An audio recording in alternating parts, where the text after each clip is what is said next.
A diferença que o controle mental faz. Você só tem controle absoluto sobre uma coisa: seus pensamentos.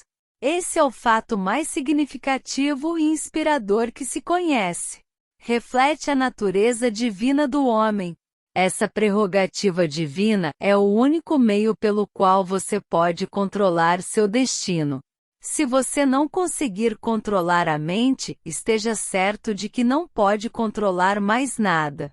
Se tiver de ser descuidado com suas posses, que o seja com relação às coisas materiais.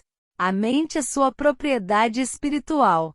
Projeta-a e use-a com o cuidado que a propriedade divina merece. Para isso lhe foi dada a força de vontade.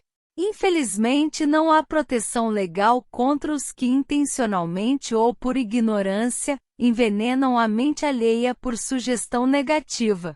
Esse tipo de destruição deveria ser punível por meio de pesadas penalidades legais, porque pode, e o faz muitas vezes, destruir as oportunidades de alguém adquirir coisas materiais protegidas por lei.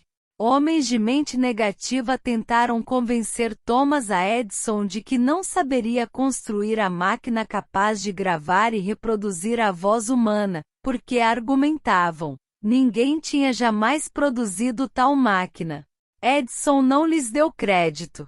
Tinha a certeza de que a mente poderia produzir qualquer coisa que concebesse e em que acreditasse, e foi isso que elevou o grande Edison acima do rebanho comum. Homens de mente negativa disseram a F.W. Woolworth que iria à falência, tentando dirigir uma loja dos R$2.000. Não lhes deu confiança. Sabia que faria qualquer coisa razoável, se baseasse os planos na fé. Exercendo o direito de impedir que sugestões negativas alheias lhe penetrassem a mente, empilhou uma fortuna de mais de $100 milhões. Gente incrédula zombava com desprezo de Henry Ford, quando esse experimentou o primeiro automóvel rusticamente construído nas ruas de Detroit. Alguns afirmavam que a coisa nunca se tornaria prática. Outros diziam que ninguém daria dinheiro por uma geringonça daquelas.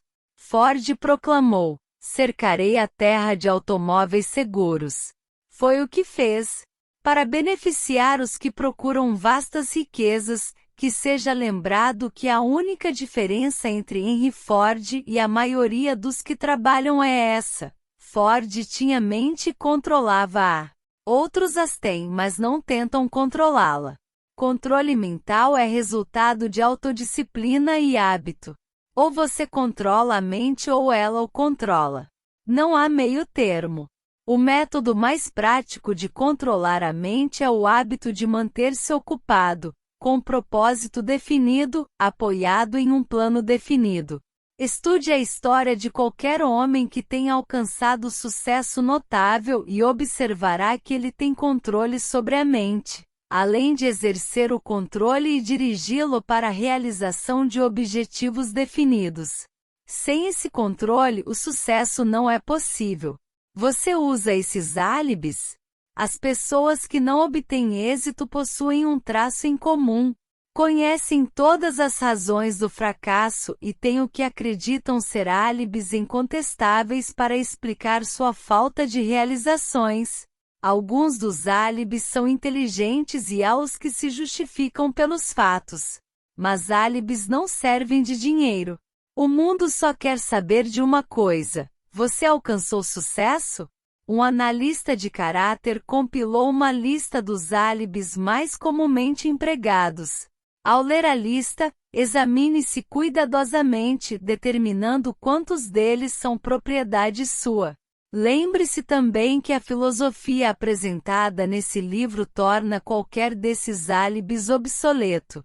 Se eu não tivesse mulher e família. Se eu tivesse pistolão. Se eu tivesse dinheiro. Se eu tivesse boa instrução. Se eu pudesse arranjar um emprego. Se eu gozasse de boa saúde. Se eu tivesse tempo.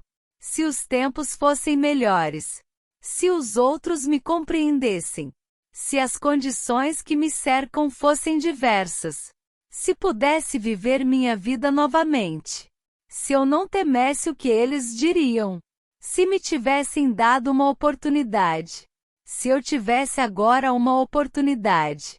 Se não implicassem comigo. Se nada acontecer que me impeça. Se eu fosse mais jovem. Se eu pudesse fazer o que quero. Se tivesse nascido rico. Se pudesse encontrar as pessoas certas. Se eu tivesse o talento que alguns têm. Se eu ousasse me impor. Se eu tivesse aproveitado oportunidades passadas. Se as pessoas não me enervassem. Se eu não tivesse de lidar com a casa e com as crianças. Se eu pudesse economizar algum dinheiro. Se o patrão me desse valor. Se eu tivesse alguém que me ajudasse. Se minha família me entendesse. Se eu vivesse numa cidade grande. Se eu pudesse começar. Se eu fosse livre. Se eu tivesse a personalidade de algumas pessoas. Se eu não fosse tão gordo. Se conhecessem meu talento. Se pudesse conseguir uma oportunidade. Se pudesse saldar minhas dívidas. Se eu não tivesse fracassado. Se eu soubesse como. Se todos não fossem contra mim. Se eu não tivesse tantas preocupações. Se eu pudesse me casar com a pessoa certa. Se as pessoas não fossem tão tolas. Se minha família não fosse tão extravagante. Se eu tivesse mais confiança em mim mesmo. Se a sorte não estivesse contra mim. Se eu não tivesse nascido sob signo errado. Se não fosse verdade que o que tem de ser, será. Se eu não tivesse de trabalhar tão arduamente. Se eu não tivesse perdido dinheiro. Se eu morasse noutro bairro. Se eu não tivesse um passado. Se eu tivesse um negócio só meu. Se os outros me ouvissem. Se, e esse é o maior de todos, se eu tivesse a coragem de me ver como sou realmente, descobriria o que há de errado comigo e me corrigiria. Poderia então ter oportunidade de lucrar com meus erros e aprender algo da experiência alheia, pois sei que há algo errado comigo. Se não estaria agora onde estaria se tivesse passado mais tempo analisando minhas fraquezas e menos tempo criando álibis para encobri-las. O hábito fatal ao sucesso. Criar álibis para explicar o fracasso é passatempo nacional. O hábito é antigo como a raça humana e é fatal ao sucesso. Por que é que as pessoas se agarram aos álibis favoritos? A resposta é óbvia. Defendem os álibis porque os criam. O álibi do homem é fruto de sua imaginação. É da natureza humana defender o filho cerebral. Criar álibis é hábito profundamente arraigado. É difícil romper hábitos, especialmente quando são uma justificativa de algo que fazemos. Platão pensava nessa verdade ao dizer: a primeira e melhor vitória é conquistar a si mesmo. Ser conquistado por si mesmo é a mais vergonhosa e vil das coisas. Outro filósofo tinha o mesmo pensamento em mente ao afirmar: foi para mim grande surpresa descobrir que toda a lealdade que via nos outros não passava de reflexo de minha própria natureza. É sempre um mistério para mim, disse Albert Hubbard, porque as pessoas passam tanto tempo se iludindo deliberadamente, criando álibis para encobrir suas fraquezas. Se fosse usado de maneira diferente, esse mesmo tempo seria suficiente para curar a fraqueza, de modo que então não seriam necessários álibis. Encerrando, quero lembrar-lhe que a vida é um tabuleiro de xadrez e o jogador à sua frente é o tempo. Se você hesitar na jogada ou deixar de jogar com rapidez, suas peças serão eliminadas até lá. Você está jogando contra um parceiro que não tolera indecisão. Antigamente você poderia ter uma desculpa lógica por não ter forçado a vida a lhe dar o que queria, mas esse hábito é agora obsoleto, porque você está de posse da chave mestra que abre a porta da vida a riquezas fartas. A chave mestra é intangível mas poderosa. É o privilégio de criar, em sua mente, um desejo ardente por uma espécie definida de riquezas. Não há penalidade imposta pelo uso da chave, mas há um preço a pagar se não a usar. O preço é o fracasso. Há um prêmio de proporções estupendas se puser a chave em uso. É a satisfação que atinge aos que conquistam a si mesmos e forçam a vida a pagar a que lhe pedem. O prêmio vale seu esforço.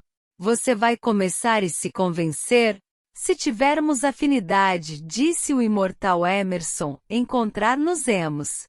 Ao terminar, lanço mão do seu pensamento para dizer: se temos afinidade, então já nos encontramos, através dessas páginas. Pontos a fixar. Temores são comuns e alguns até justificáveis. Mas há os que podem lançar raízes e crescer sem que você o perceba, a não ser que se livre da indecisão e da dúvida, que semeiam as sementes do medo. Os álibis que usar dizem muito a seu respeito. Nenhum álibi deve detê-lo. Enquanto você segue a máxima, pense e enriqueça. Você reúne riquezas em dinheiro e riquezas incomensuráveis em dinheiro. Embora o dinheiro o ajude a encontrar felicidade, vida longa, diversão, paz de espírito.